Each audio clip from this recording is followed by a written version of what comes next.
Okay guys, nandito po tayo ngayon sa Burnie in Tasmania, no? And this is our last stop actually, because we're gonna go to the main continent of Australia guys, Sydney.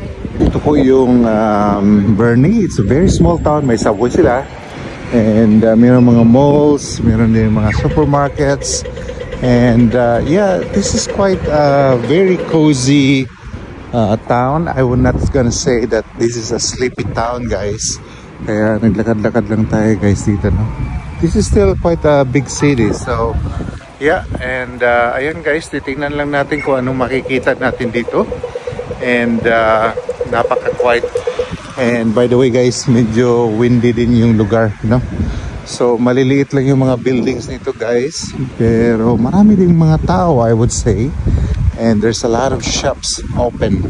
So ayan guys, typical Australia. Tingnan mo yung mga sasakyan nila, mga ganong klaseng pickup na may cargo sa likod. So marami talaga mga tindahan na nakabukas ngayon. And since my cruise ship, may mga tao ding mga nag-ikot-ikot dito sa city of Burnie guys. Alright, this is actually on the other side of Tasmania already, no? Opposite ng Hobart. So ayan guys, no, lakad-lakad lang tayo dito, and hopefully, you know, makikita tayo ng magagandang mga tanawin. Alright, okay guys, thank you, and again, welcome to Burnie!